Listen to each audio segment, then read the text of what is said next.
जोहार। आज हमारे साथ हैं हमारे झारू टेप के प्रांतीय संयोजक और झारखंड प्रगतिशील शिक्षक संघ के प्रदेश अध्यक्ष श्री आनंद किशोर साहू जी, और हम हुए Jharkhand officer teachers and employees federation के प्रदेश अध्यक्ष विक्रांत कुमार सिंह। आज हम लोग बैठे हैं जो भविष्य में जो हमारी कार्य योजना है राज्य कर्मियों के प्रमुख मुद्दों को लेकर के, उस पर हम चर्चा करने के लिए आज हम लोग साथ में बैठे हैं।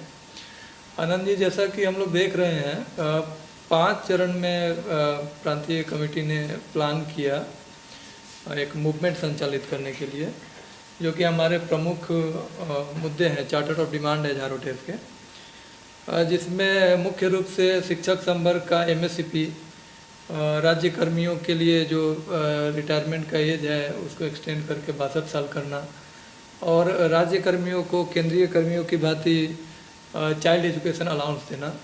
ये 3 मुद्दों को लेकर के प्रमुखता से हम लोग चल रहे हैं। साथ में 11 सूत्री चार्टर ऑफ डिमांड है। स्पेसिफिक हम लोग चर्चा आज करेंगे जो रांची जिला टीम है, और रांची जिला कार्यकारिणी कैसे काम कर रही है और कैसे और मजबूत होगी उस विषय पर। पहला जो फेज है सिग्नेचर कैंपेन, फिलहाल तो दिख रहा है कि रांची हमें लगता है कि आज संख्या के मामले में पहला नंबर पर है। आप इसे कैसे देखते हैं? सबसे पहले नमस्कार सर, आप सभी को भी। और सबसे महत्वपूर्ण चीज़ है कि हम लोग आज आपका झारू टेप का एक स्टूडियो कहा जाए, जिससे कि आपका राज्य के कोने कोने के कर्मचारी जो हैं, जो बहुत ही आशान्वित और आशा भरी नज़रों से देख रहे हैं, जो आप गिना रहे हैं, पहला प्रमुखता है शिक्षक संवर्ग का MSCP। निश्चित रूप से बहुत महत्वपूर्ण मुद्दे हैं। विगत 1984 के बाद शिक्षकों को लाभ नहीं मिला है, पहले मिला करता था।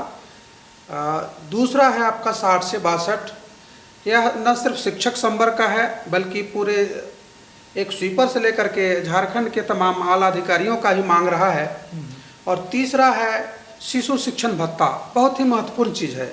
इन तीनों मांगों को लेकर के जो झारू टेप के द्वारा कार्यक्रम तय किए गए हैं, इस पर प्रथम चरण का आपका जो कार्यक्रम है हस्ताक्षर अभियान, हम समझते हैं इतिहास में पहली बार किसी भी कर्मचारी संगठनों के द्वारा एक एक कर्मचारियों तक कैसे पहुंचा जाए, इसको लेकर के ग्रास रूट से कार्यक्रम तय किया गया है।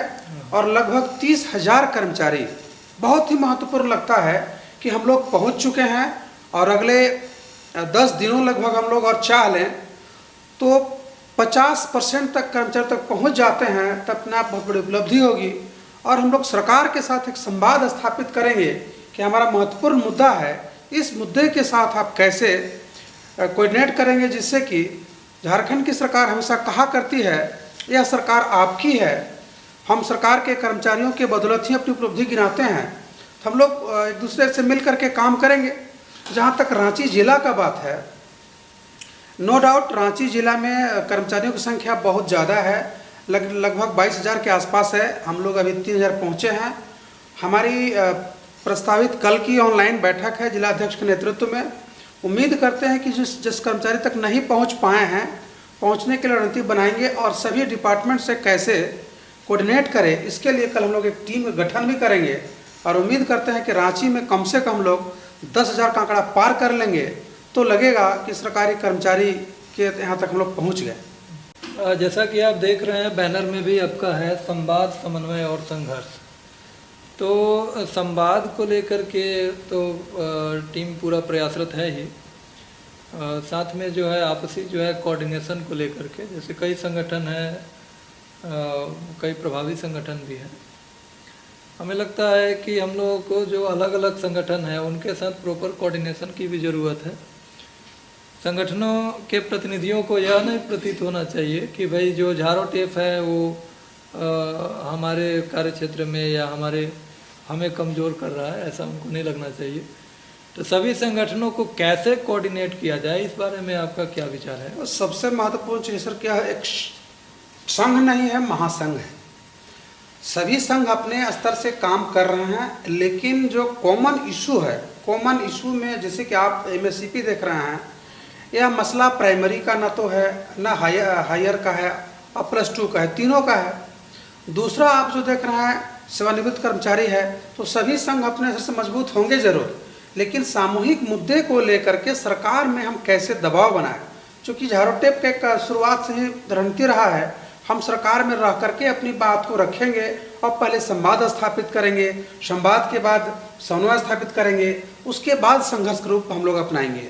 हमारा पहला रूप जो है संवाद है, तो संवाद करने में हमारे टीम का एक डिपार्टमेंट ही है कि संयोजक मंडली है, समन्वयक महोदय हैं, उनके नेतृत्व में सभी टीम का चल रहा है। हम नहीं समझते हैं किसी टीम व्यक्तिगत जो मातृ संगठन है उस संगठन में दिक्कत होनी चाहिए। अगर उनको लगता है तो खुल करके बात करनी चाहिए। अपनी मांगों के साथ हम लोग सिर्फ 3 मांगों ही नहीं हैं, बल्कि आपका 11 सूत्री मांग में कर्मचारियों से लेकर के अधिकारियों तक का मांग रखे हैं, तो हम समझते हैं कहीं कोई दिक्कत नहीं। चलिए देखते हैं। आज हम लोग ने बहुत खुशी की बात है, आज हम सब ने संतोष जी के, तपेश्वर जी के नेतृत्व में और उनके द्वारा ही कहें हम, हमारे प्रांतीय कार्यालय सचिव हैं संतोष कुमार चौधरी जी और तपेश्वर महतो जी हमारे जिला कोषाध्यक्ष हैं रांची जिला के। उन्होंने मिलकर के ये जो आपका आज लैब है, लैब सेटअप हुआ है। वैसे आज हम लोग एक लैब जो ये इनका स्टूडियो जो है, इस स्टूडियो के टेस्टिंग के लिए हम लोग आज बैठे हैं और ये फॉर्मल डिस्कशन हम लोग कर रहे हैं। उम्मीद करते हैं कि भविष्य में यहाँ से अलग अलग संगठनों के जो प्रतिनिधि हैं, अलग अलग संगठनों के जो अध्यक्ष हैं, महासचिव हैं, उनसे आग्रह करके उनको यहाँ जो है तक हम लोग लाएंगे और इस झारोटेप के स्टूडियो से उनके संगठन के लोगों तक, सरकार तक जो मैसेज जाना चाहिए कर्मचारी हित में, वो मैसेज देने में हम सब सफल होंगे। चलिए सर, बहुत बहुत धन्यवाद हम तो देंगे हमारे कार्यालय सचिव महोदय का, रांची जिला कोषाध्यक्ष का और विशेष तौर पर आपका कि आपके कुशल नेतृत्व में एक अपना स्टूडियो होना सरकार का चौथा स्तंभ माना जाता है। मीडिया के माध्यम से अपनी बात को पहुंचाएंगे तो ज़रूर सभी कर्मचारियों को लाभ होगा और बहुत ही अच्छा पहल है कि अपना एक आशियाना मिल गया। हम लोग को किसी दूसरे तल पर नहीं जाना पड़ेगा कि हमारी बात को कैसे सरकार तक पहुंचाया जाए। बहुत बहुत धन्यवाद पुनः हमारे रांची टीम और कार्यालय सचिव महोदय का विशेष रूप से। चलिए।